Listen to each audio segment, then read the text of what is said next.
Welcome. It's another edition of the J Report. Now, while Latino lands may not include some of the largest Jewish communities, historically speaking, the links between the Jewish and Hispanic communities run very deep.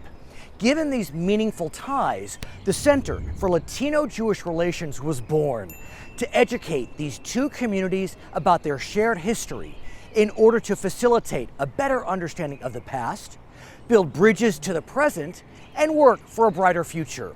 We will meet the two founders of this innovative organization.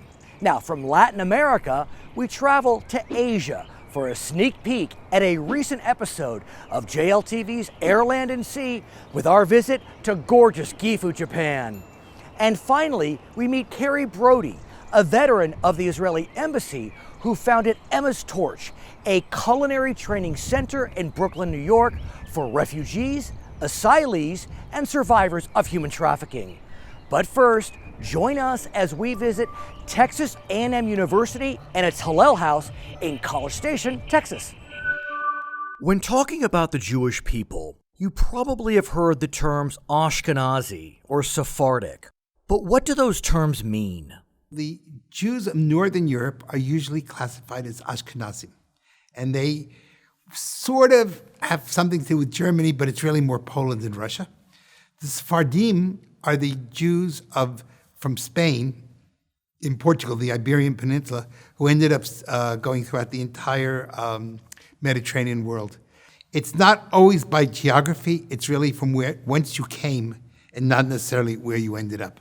Now, in the 21st century, somewhere around 80% of the Jewish world descends from Ashkenazi or Eastern European Jews. But the Ashkenazim have not always been the dominant group. In the middle of the second millennium, Jewish life was flourishing on the European continent. But not where you might imagine. Not in Germany or Hungary. Not even in Poland or Lithuania. In fact, in Central and Eastern Europe, the combined Jewish populations in those regions did not even reach 100,000. Rather, Jewish life was flourishing on the Iberian Peninsula. Yes, during the Middle Ages, over 1 million Jews lived in Spain and Portugal. But that all changed with the imposition of the Spanish and Portuguese Inquisitions in the 15th and 16th centuries, when the Iberian monarchs ordered their Jewish citizens to convert to Christianity or leave. Rabbi Peter Tarlow explains. After the expulsion in 1492, Jews ended up having to leave Spain. Some of them went to Turkey, but some of them came to the New World looking for freedom. Many of those people ended up going to Mexico through the port of Veracruz, and many of them ended up going to the northern part of Mexico, the city of Monterrey. What lots of people don't know is Monterrey, which means the mountain of the king, or the king of the royal mountain, is not referring to a city in Spain, but it's referring to Jerusalem. And the state, it's the capital of the state in Mexico of Nuevo León, which is translated as New Lion. But the lion, of course, is the symbol of Judah. So these were refugees from Spain who came to Mexico, especially northern Mexico, and of course, northern Mexico in the 15th and 1600s extended all the way to Texas. This was a place of refuge. And of course, one of the cities in Texas called Refugio, refuge, because this was the place where people came to hide out from the Inquisition. Now, some in Iberia, as well as Iberian immigrants to the New World, became what is known as crypto-Jews. The crypto-Jewish experience is a fascinating part of history. Some people made believe they were converting, so they were Christian on the outside, but really Jewish on the inside. And that's what the word crypto-Jews meant. So the crypto-Jews were people who maintained their Judaism secretly while having to live on the outside as if they were Catholic. So over the centuries, in many crypto-Jewish families, their commitment to maintain Jewish practices foundered. And yet in some of these families, certain Jewish traditions got passed down through the generations. And into the 20th and 21st centuries, some Latino families in the Americas were found to be engaging in practices rooted in the Jewish faith. In the 1970s and 80s, the state of New Mexico started to realize that there were lots of cemeteries with Jewish symbols on people who said they were Catholic. And all of a sudden, people started coming forward as they were being studied, and we realized that these people lived a double life. Life on the outside and life on the inside. For example, there are lots of Latinos in the United States who say they don't eat pork on Friday night or Saturday. Some of them have a fast day in March, which is dealing with the Jewish holiday of Purim.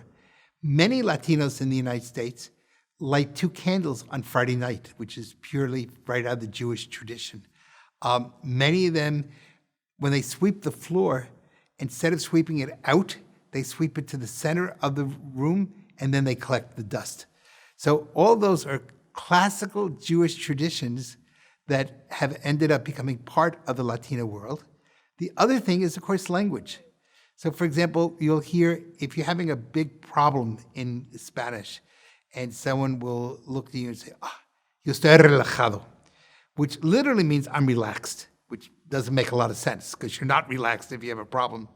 But the verb relajar means not only to relax, it also means to be burned at the stake by the Inquisition from the feet to the head. So when someone's saying, yo estoy relajado, what they're saying is, the Inquisition would burn me. Now, they don't necessarily know the history of those words, but lots of the words we use in Texas Spanish and Northern Mexican Spanish are really from the crypto-Jewish experience. But when it comes to the spoken language, that's not all. Ladino, it actually was Spanish in 1492 in the 15th century. When those people left Spain, were expelled, they carried their language with them. So it's like listening to Shakespearean English. So Ladino is really Old Spanish with a little bit of a Jewish twist. Lots of people speak Ladino, and they don't even necessarily know it. For example, if you listen to the Spanish in northern Mexico or southern Texas, it's really more Ladino than it is Spanish.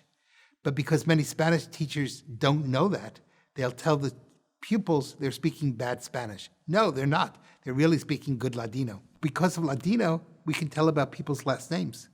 For example, someone whose last name ends in EZ, such as Jimenez, Ramirez, Gonzalez, Lopez, all those were signs of crypto-Judaism, and they were markers of the Inquisition. So think about how many people in Texas have a last name that ends in an EZ or an ES. And there's more.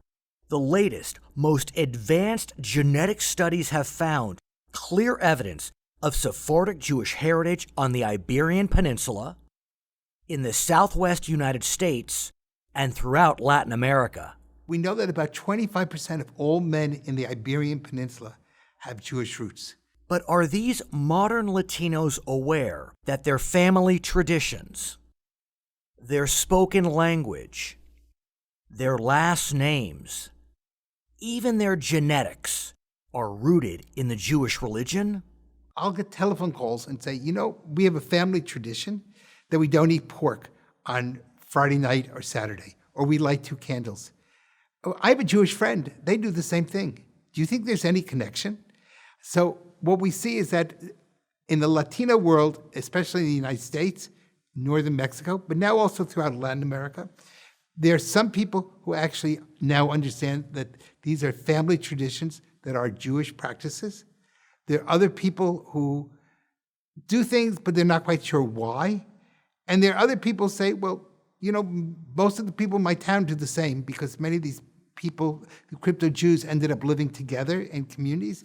And so they say it's a practice in my town, not realizing where the practice comes from. But wait a second, though. Why does Rabbi Peter Tarlow, who grew up in a nice Ashkenazi Jewish family, know so much about the Sephardic Jewish experience? That when we come back. Yes, more with Rabbi Peter Tarlow and Jacob Monty from the Center for Latino-Jewish Relations when we come back.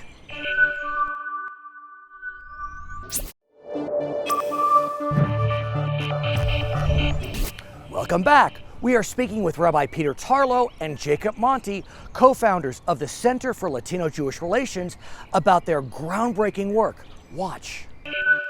Now, Rabbi Peter Tarlow learned Spanish in high school, and by happenstance, The rabbi's rabbinical school advisor was an expert in the history of Sephardic Jewry. And so the good rabbi got hooked on the story of Iberian Jews. I ended up applying for a job in what I thought would be a small community in Latin America. I ended up in Sao Paulo, Brazil, which is the second largest city in Latin America, in a congregation of 14,000 families, like a mega congregation. There are 22 countries in Latin America, 21 speak Spanish. I ended up in the only country whose language I couldn't speak, which was Brazil, and Portuguese. So because of that, I ended up learning Portuguese also. After then working at a synagogue in Chile, where he actually experienced life under the Chilean dictator Augusto Pinochet, Rabbi Tarlow took a job as the Hillel rabbi at Texas A&M University, where he served with distinction for over 30 years. And guess what? Texas A&M sits in an area that had been part of northern Mexico and hence is filled with descendants of Sephardic Jews. And get this, about a decade ago, through Rabbi Tarlow's son, the rabbi met attorney Jacob Monty, who has his own fascinating connection to Sephardic Jewry. I was raised in El Paso, Texas, and my mom is Ann Carrizal, and Monty, she's Mexican-American and Catholic. I was raised Catholic, and even now I'm still very much Catholic. But my dad was Jewish. His name was Ike Monty. His father's name was Isidore Montelijo, and Isidore came from Sarajevo, Yugoslavia, and settled in San Antonio. And they were Jewish, and they were Sephardic extraction. And apparently, Isidore Montelejo's Zionist feelings passed to his son Jacob. I'm also a Zionist as well, and a big a supporter of Israel. So realizing that they were indeed kindred spirits, Rabbi Tarlow and Jacob Monty merged two smaller organizations they had been running separately and created the Center for Latino-Jewish Relations and Crypto-Jewish Studies. I said, why don't we put it together and create a new institute, we'll call it the Center for Latino-Jewish Relations, where we can work for the betterment of both communities and help both communities learn to understand each other and work together to make the world a better place. The mission of the Center for Latino-Jewish Relations is there are over 60 million Latinos in the U.S. We believe that we can connect the two vibrant communities that are the Latino community and the Jewish community. And it's a community that's already connected through history because so many Latinos in the U.S. are descendants of early forced converts to Christianity.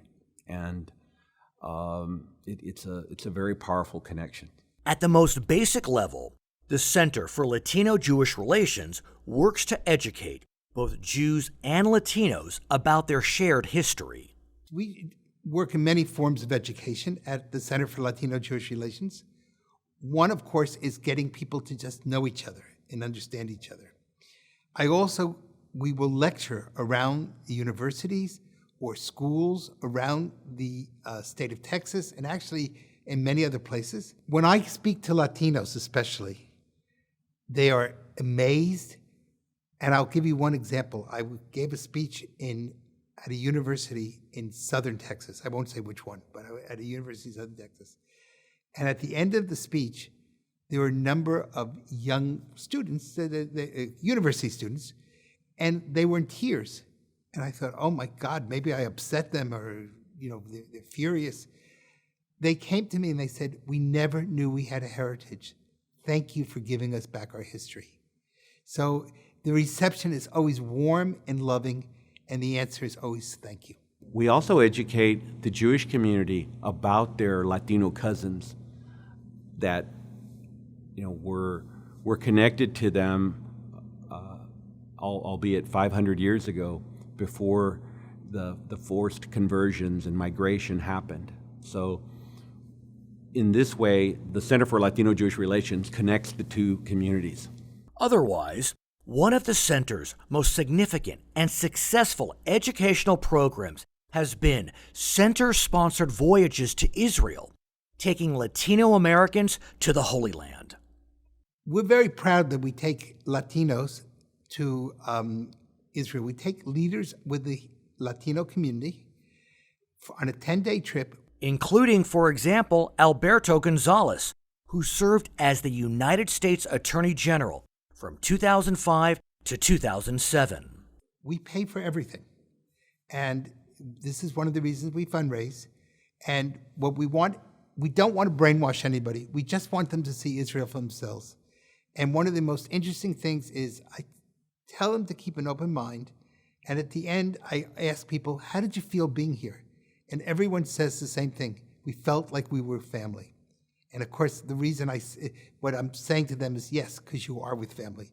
They go, wow, they speak Hebrew, but their culture is just like ours. It's almost as if we were in a Latino society. And I go, you are, because so many Latinos have Jewish cultural roots. You can see how we're just a cousins club. And our mission is to turn them into advocates and lovers of Israel. And the way we do that is by taking leaders from the community to Israel, by showing them that Israel's the only democracy in the Middle East, by showing them the diversity that exists in Israel. We try to divide the sites when we go to Israel in 3 levels. And we will uncover those 3 levels on the other side. More about the international efforts of the Center for Latino-Jewish Relations on the other side.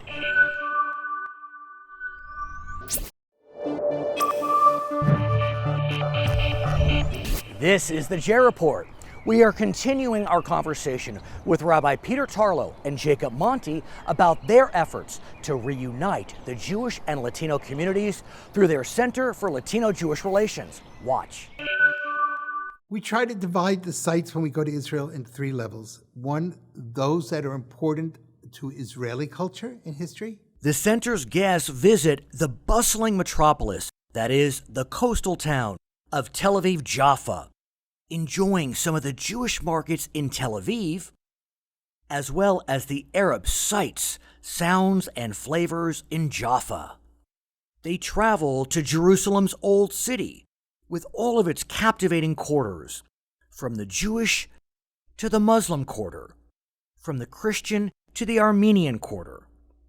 They experience a moving visit to Israel's Holocaust Museum, Yad Vashem, where the Latino leaders have a chance to meet with actual Holocaust survivors.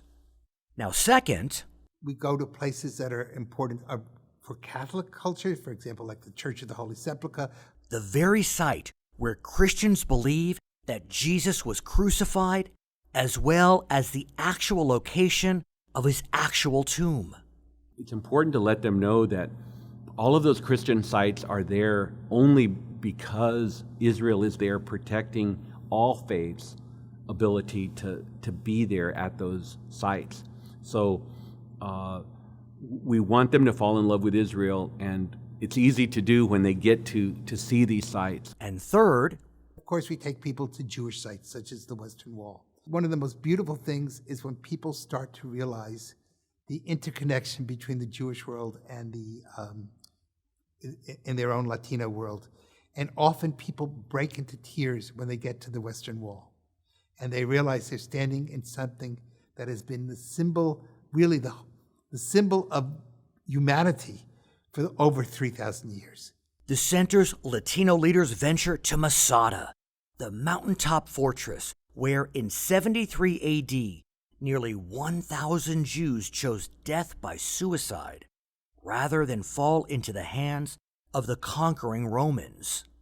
Now, Masada overlooks the Dead Sea, another biblical site that Latino leaders have an opportunity to enjoy during their visit to the land of Israel. We're always warmly embraced by the Israelis that we meet. They love us. And these Latino leaders feel that love when they break bread with Israelis over a Friday night Shabbat dinner. I mean, come on, Jews and Latinos, what do we do best? We eat. We all love food, right? Now, when exposing Latinos throughout the Americas to the community's historical connections to Judaism, the center does not seek to proselytize. It is not our job at the Center for Latino-Jewish Relations to convert anybody. If they want to know about their Jewish side of their life, we're happy to tell them. If they don't want to know, we're happy just to be their friend. With that in mind, the reaction of Latino Americans when learning about the ancestral roots they share with the Jewish people falls into three categories. One group just doesn't want to know. They say, just leave me alone, good to go. One group finds it historically interesting, but they're perfectly happy in where they are. One group is very interested in regaining their Jewish heritage and becoming part of the Jewish people again. So for those Latinos who are interested in returning to Judaism, Rabbi Tarlow offers support on their journey to regain their Jewish roots. Let's take, for example, Congregation Beth Jacob in El Centro, California, right along the Mexican border.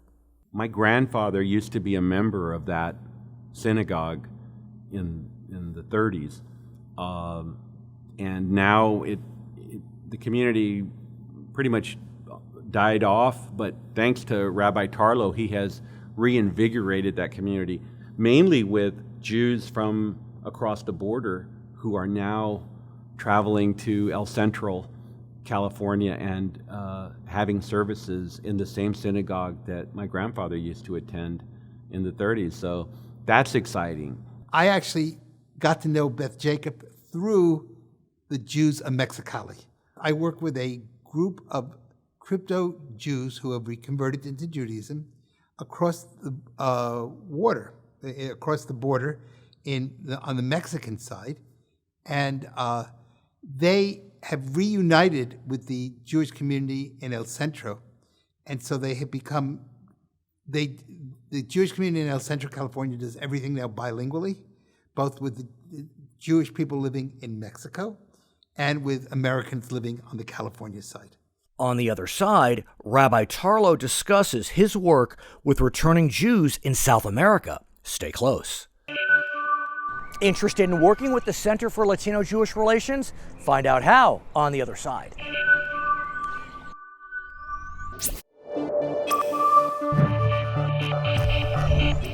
We are back as we conclude our conversations with Rabbi Peter Tarlow and Jacob Monty from the Center for Latino-Jewish Relations. Welcome back as Rabbi Peter Tarlow tells us about his voyages to support returning Jewish communities in South America. I've ended up working with the Jewish community in a place called Huánuco, Peru, and those were people, they had rediscovered their Judaism, and they're building a synagogue now, they're fundraising. Interestingly enough, it's out in the Amazon jungle, so they're calling themselves, in Hebrew, Beit HaYa'ar, house of the jungle, of the rainforest.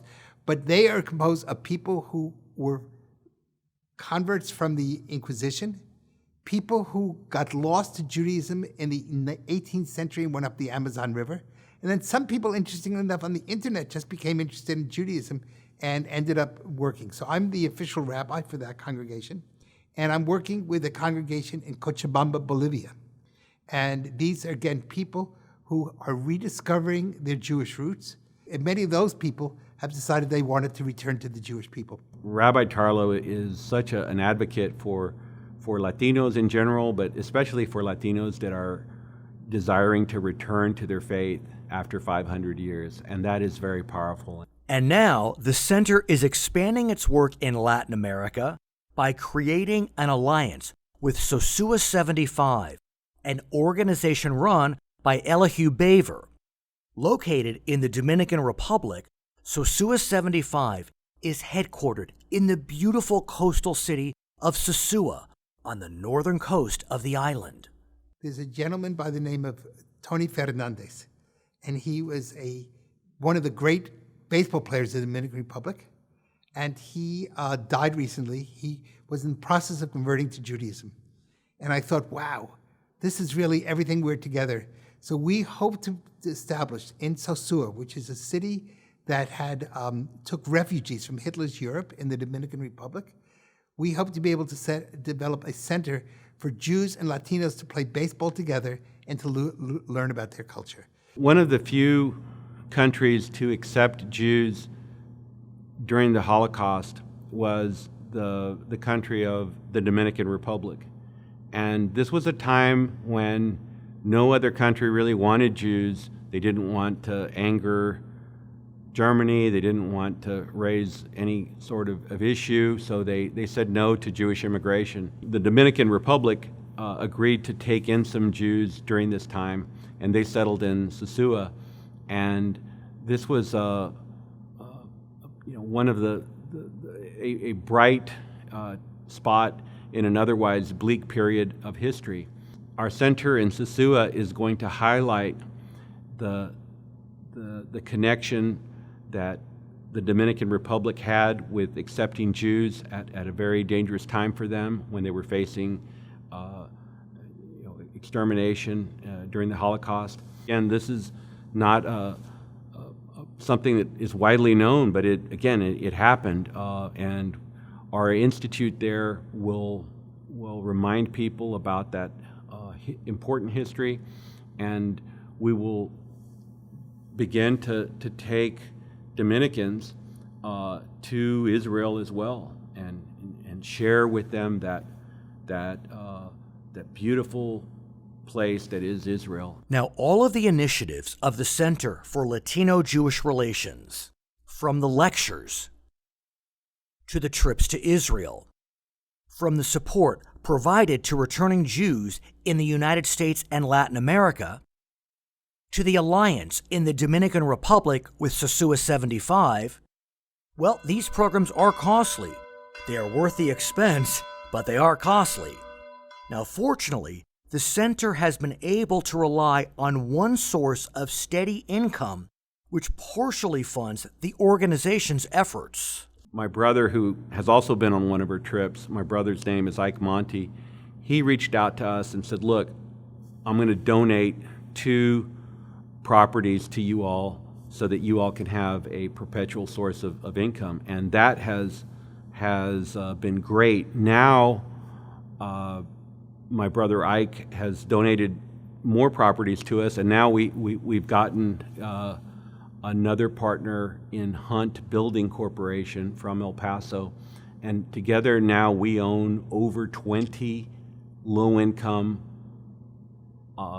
tax credit properties with the Hunt organization. They manage them for us, but we're their nonprofit partner, and that is giving us a revenue stream. What's exciting is the people that get to live in those properties are low-income Latinos, many of which have a connection to the new Christians that were forced to convert 500 years ago. We still rely on donations from Jews and from Latinos, but having that reoccurring income is a great advantage. So you may be asking yourselves, how might I be able to support the Center for Latino-Jewish Relations? We have a website.